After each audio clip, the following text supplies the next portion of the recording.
Some 12,000 years ago, humans chose to domesticate much of the world that surrounds us. Thousands of years later, we're still at it, but to varying degrees of success. Today we're going to take a look at 10 animals that, try as we might, we weren't able to bend to our will.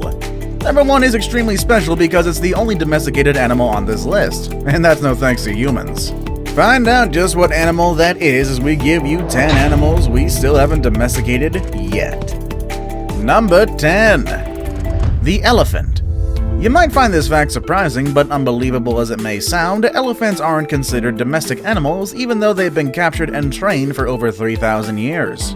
Rather, they are still classified as wild animals, tamed wild animals, but still wild nonetheless. Captured and trained elephants are not considered domestic animals because they are not selectively bred. Selective breeding means that humans will select mating pairs to breed based on certain favorable traits. To be domesticated, they would need to be selectively bred for up to 12 generations. By the 12th generation, they should be genetically distinct from their wild ancestors and would be considered domestic. In general, captured elephants are not selectively bred. Only a few were selectively bred past the 2nd generation. At the end of the day, this still makes them wild animals. They only allow humans to ride them because they have been trained. Nevertheless, they are just like any wild animal, which makes them very unpredictable. Number 9. The raccoon. Raccoons are perfect candidates for domestication. They are skilled climbers and can easily squeeze into tight spaces, making them the perfect working animal for certain types of jobs. If domesticated, they would be useful for senior citizens and even the physically challenged. So why haven't we humans domesticated them though? Despite their cute looks, raccoons are aggressive and destructive. They're naturally curious, like moving around, and quickly become destructive when confined to an area. They usually need to be constantly monitored, and do bite when hungry or angry. Bites can turn fatal because they can infect humans with rabies. As raccoons can use their hands like humans, they will usually attempt to open anything they lay their hands on. And on top of that, they're also expert escape artists. In fact, this is a major reason why all domestication attempts have failed. Besides, raccoons are naturally loners, and are not social animals, and wouldn't show a threat of loyalty to us humans. Number 8. The great white shark. Of course, the first question that'll always come to mind is, why would anyone even try? But it seems that many people have already attempted to domesticate these monster fish to various degrees of failure.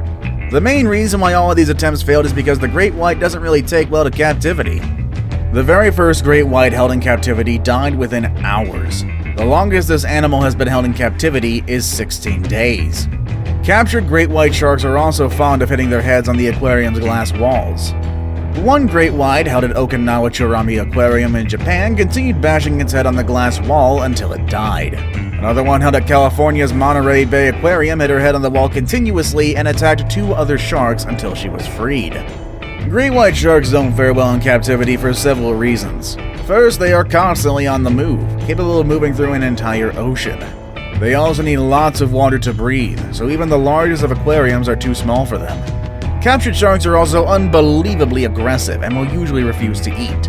When they do, they require live prey, something that aquariums always find difficult to provide. Number 7. The zebra. Early African colonists of the 19th and 20th centuries encountered a major problem when they started traveling deeper into the continent, a reliable form of transportation. The horses that they brought to the continent contracted deadly diseases, that is if they managed to survive the journey by ship. To solve this problem, they turned to the zebra. After all, they look like horses, they act like horses, and there are a ton of them in Africa. Furthermore, zebras are also immune to several diseases that affected horses. However, all attempts to domesticate the zebra failed. Zebras are naturally alert and aggressive animals. They're also quite suspicious of any animal, including humans, and will flee immediately at the slightest hint of danger. They're fast runners, making capturing a few of them to domesticate a daunting task. If caught, they often deliver heavy kicks and bites in an attempt to escape. Although the colonists managed to get some zebras, they quickly realized that these animals are smaller than horses and uncomfortable to ride. Besides, zebras do not like to be ridden and will become aggressive after a while, even after they've been tamed. The aggressive nature of the zebra has been traced to its evolution. It shares its habitat with predators like lions, crocodiles, hyenas, leopards, and of course, man. This was a major issue with the colonists who feared that these predators would be attracted to their domesticated zebras. Number 6. The hippopotamus. Humans have been wise to stay away from the hippopotamus, one of the world's deadliest animals. More people are killed by hippos every year, more than lions, elephants, leopards, buffalo, and rhinoceroses combined. Obviously, any meeting between a human and a hippo is most likely going to end up a bad time for the former. Hippopotamuses have large teeth and are unbelievably fast despite being so large. Hippos can run up to 30 miles per hour despite their massive weight. In contrast, Usain Bolt, the world's fastest man, barely reaches 28 miles per hour.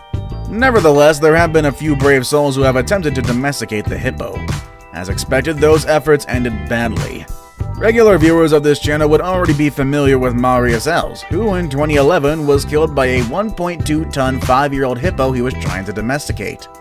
Els called the hippo Humphrey and considered it a pet. He once took Humphrey swimming and once rode on it, saying that the animal was like a son to him. Obviously, the feeling wasn't mutual. Humphrey was already a known local terror in the area in which they lived, even before what happened to Els. The hippo once chased a man and his grandson up a tree after they canoed on the river that ran through Els' farm. Humphrey was also infamous for killing calves and chasing golfers at a nearby golf course. Number 5. The Coyote. Try as we might, all attempts to domesticate the coyote have failed because of one reason: they naturally avoid us humans. We should also be wary of these animals because they can be infected with dangerous diseases like rabies and tularemia. However, some breeders have braved these risks and tried to domesticate the coyote. One common method is to crossbreed a male coyote with a female dog. While the resultant hybrid is much less aggressive towards humans, it is not a true coyote.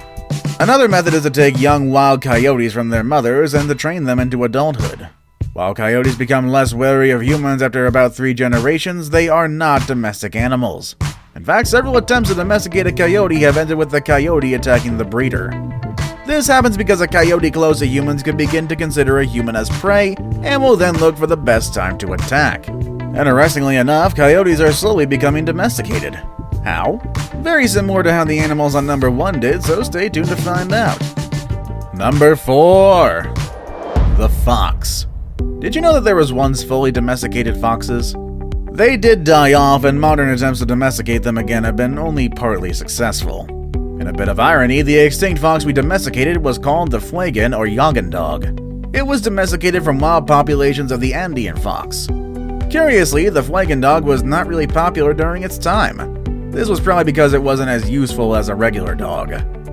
There is also evidence that we tried to domesticate foxes long before the Fuegan dog, but we dumped them for cats. Cats were selected over foxes because we could not determine what to use the foxes for. Cats, as we all know, went on to dominate YouTube and the internet for a good period of time.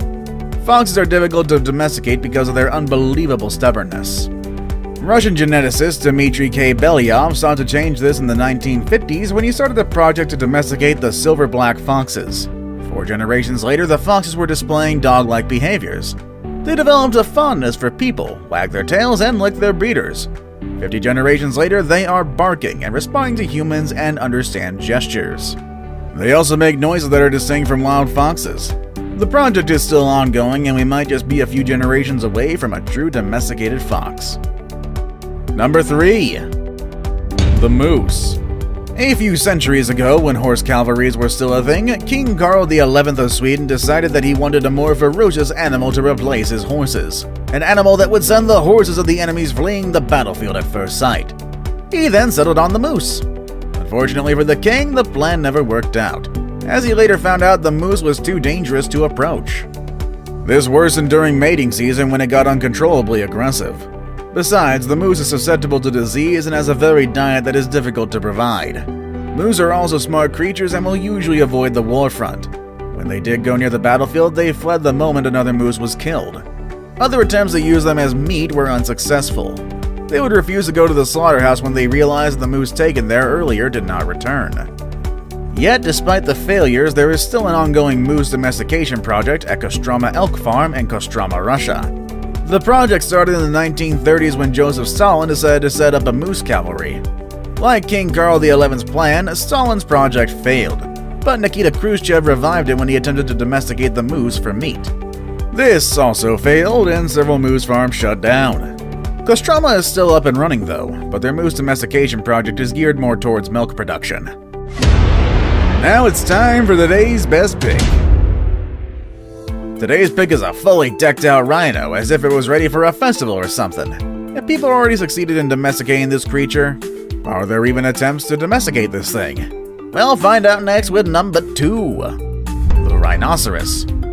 Domestication is a long and intensive process which requires a ton of work. So any animal candidate for domestication should be extremely useful. Rhinos, however, aren't very useful animals. Rhino milk, for instance, isn't very rich in fats and protein, and it's not really suitable for human consumption. With their strength, they could make excellent plow animals, though. However, domesticating the rhino seems not worth the effort. Plus, it's extremely risky, too. Rhinos are the second largest land animal on Earth, next only to the elephant. They're also highly aggressive as well, adopting a charge now, ask questions later attitude. They're also notoriously nearsighted and wouldn't recognize threats if it stood feet in front of them, so they just charge at anything and everything they think is a threat. The aggressiveness can be bred out of them, but it may take hundreds of years of selective breeding to make that happen, and who really has that time? Before we move on, do me a favor. My analytics show that only about 15% of you watching are actually subscribed. Come on guys, what's up with that? Number 1. The bonobo. Bonobos are number 1 on this list because they are the only domesticated animals not to be domesticated by man. They, in fact, domesticated themselves. Scientists aren't really sure how this happened, but they think it began to occur about 2 million years ago when the Congo River formed in Africa. This event separated the ancestors of the bonobos and the chimpanzees that live there. The primates of the north of the river evolved to become bigger and more aggressive because they competed with the bigger gorillas for food. On the other side of the river were the primates that would become the bonobos. They had more than enough food to eat, and there were no gorillas either. Their females became picky and decided which males they wanted to mate with. Aggressive males died out because the females preferred gentler males. Are there any wild animals that you think we should domesticate? Let us know down below in the comments.